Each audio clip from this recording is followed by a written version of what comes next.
Hi everybody, it's Laura from Laura Cully Hypnotherapy, and today I'm talking about panic attacks and this response that we have to stress sometimes. So I work with a lot of people with anxiety, and along with that quite often come these panic attacks. And the problem with that is when people start having panic attacks, they then become anxious about the panic attacks, and that then causes more anxiety. So you get into a bit of a loop, which obviously needs breaking.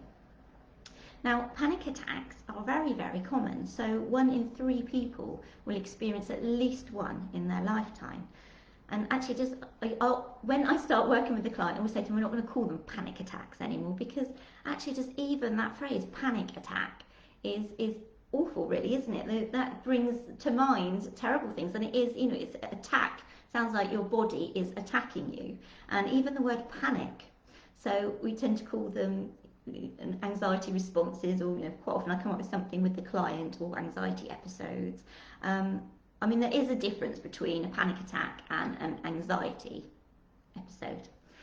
Usually, a panic attack is something that happens very, very quickly, so it kind of scales very, very quickly. So we talk about all of that.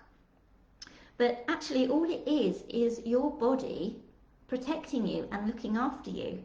And the one thing that most people say is, why is my body doing this to me? When it starts, I just think, oh, not again, why are you doing this? And it's that their mind and their body, they don't feel as though they're working together anymore, and they feel that their body is somehow doing this to punish them.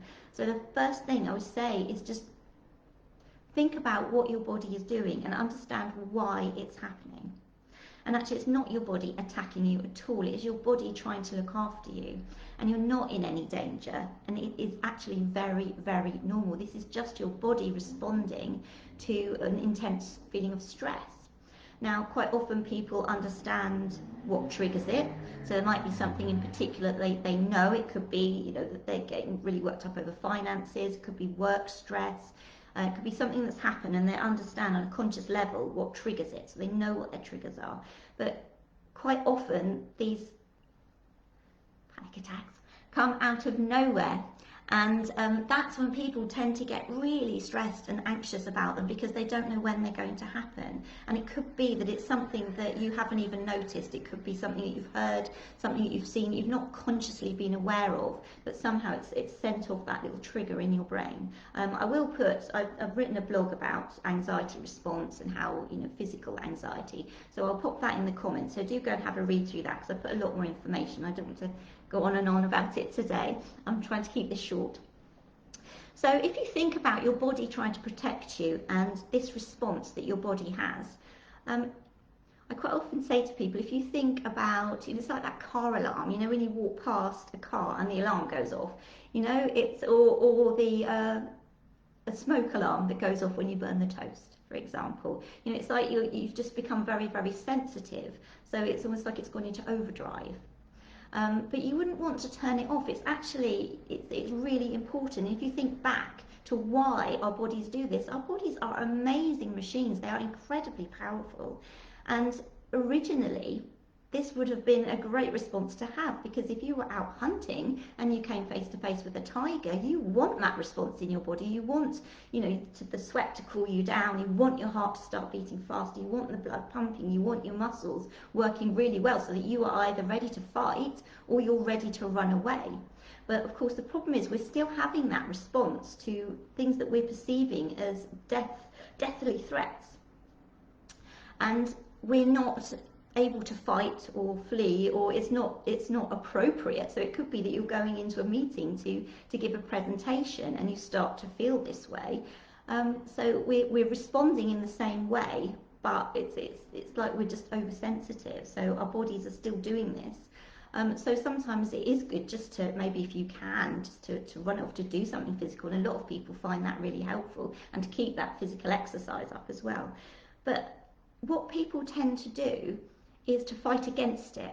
So they feel their body's attacking them, and they start to feel they need to fight against it, and they start to panic more about the responses. So they start to feel their heart beating faster, And they start to get worried about that, and the more worried they get about it, the more anxious they feel, the faster their heart beats or the harder it beats, and you just get into that loop. And it's the same with the breathing. So if you feel your breathing changing, you start to panic about it, it gets even worse until you feel like you can't breathe. So, and it is incredibly frightening. I've only ever had one panic attack, and I can remember exactly where I was and what was happening at the time, and they are really scary. But the more anxious we get about them and about having them, the more likely we are to have a panic attack. And when these symptoms do start, if we start to get anxious about them, then everything just snowballs, and you end up with this full-blown panic attack. I keep saying that phrase, and I said I wasn't going to say it. So what can we do? Well, all I'm going to say today is just to understand what's happening in your body and understand why it's happening, and that although it is scary, it's not going to hurt you, okay? And that's the first thing to keep remembering, that you're not in any danger. It's just your body doing what it was always designed to do, and it is an amazing machine. It's just become a bit oversensitive. So if you can just sit with the symptoms, try not to fight them. I mean, if you can, sit and breathe. That's always good, taking some deep breaths in and out. If you can't, just notice your breathing.